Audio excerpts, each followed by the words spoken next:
Happy Good Friday. I know that sounds a little bit like an oxymoron. How can something so hard, so violent, so horrible be something we celebrate? But really everything up to this week has been pushing to this point, the point when Jesus goes to the cross and dies, giving his life for you and for me. And so where we last left Jesus, he was in the Garden of Gethsemane praying. And after that, he was arrested, taken before the Sanhedrin, then taken before Pilate. In the midst of that, he was abused, he was mocked, he was beaten up, he was spat on. They put a crown of thorns on his head and a robe on him.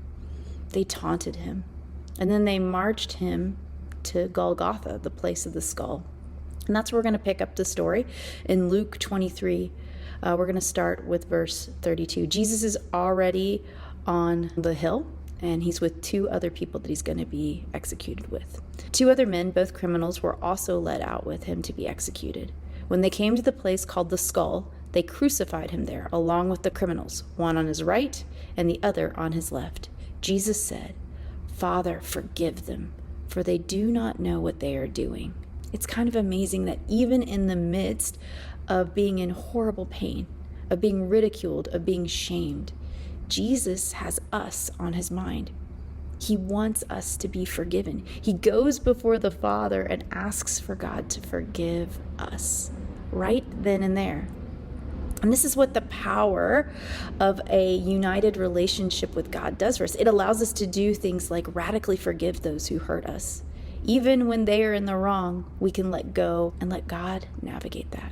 It also then continues, they divided up his clothes by casting lots. The people stood watching, and the rulers even sneered at him. They said, "He saved others. Let him save himself if he's God's Messiah, the chosen one." The soldiers also came up and mocked him. They offered him wine vinegar and said, "If you're the king of the Jews, save yourself." And there was a written notice above him which read, "This is the king of the Jews." He's surrounded by people who reject him, by people who don't believe in him, by people who sit there and scoff at him. And yet, he hangs on the cross for them. All of these aggressions, he's going to the cross so that they can be forgiven. One of the criminals who hung there hurled insults at him. "Aren't you the Messiah? Save yourself and us." But the other criminal rebuked him.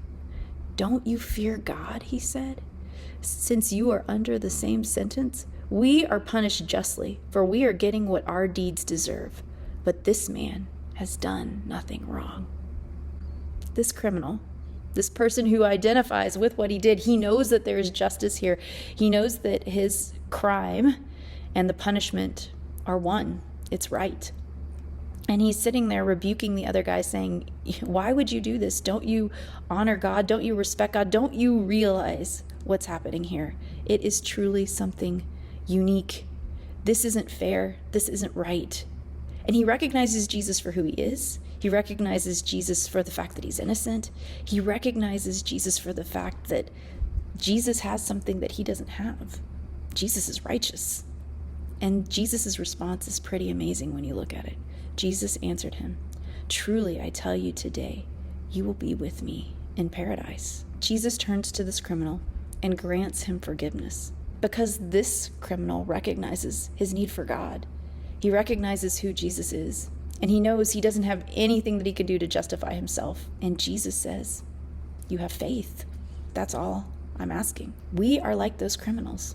All of us have sinned and fallen short of the glory of God. That's what Romans tells us. The question is, who do you see Jesus as? Are you like the criminal on the one side who scoffs and mocks and lives in rebellion? Or are you the one who, when you see Jesus and you see what he stands for, how he loves, how he serves, his righteousness, do you respond with, "I'm not worthy. God, I need you. I need to be forgiven." And after we make that decision, it can change everything. Our lives can go on if we're like the first guy, and we never know the difference. We walk in our sin and in our shame. We do things according to what we see as right. We hurt other people. But if we're like the second criminal, and we see Jesus for who he is, he can change us from the inside out. When we give him the power to be king of our lives, when we kneel before him and say, "I need you, forgive me. I recognize that your death was in my place. I did nothing to deserve it, but you loved me that much. Come and live in my life. Let me serve you. Let me step into who you created me to be. Let me walk in obedience and faith and trust. It can change everything. That's the power of forgiveness. That's the power of recognizing God as being God of our lives. And it's what gives us the power to obey and to serve in radical, amazing ways. It goes on to talk about how darkness comes over the whole land. The sun stops shining. God is in mourning because his son is dying on the cross. And then Jesus in verse 46 says, Father, into your hands I commit my spirit. And when he said this, he breathed his last. And with his death, his sacrifice, his blood, comes our ability to be forgiven. The great thing about Good Friday is it secures our forgiveness. His sacrifice makes a way for us to be with him forever. But it's not the end of the story. His friends take down his body and place it in a tomb, and they think the story's over. They think they've lost all hope. But Jesus isn't done yet. Just like he's not done with you, and he's not done with me. That's the good news of Good Friday.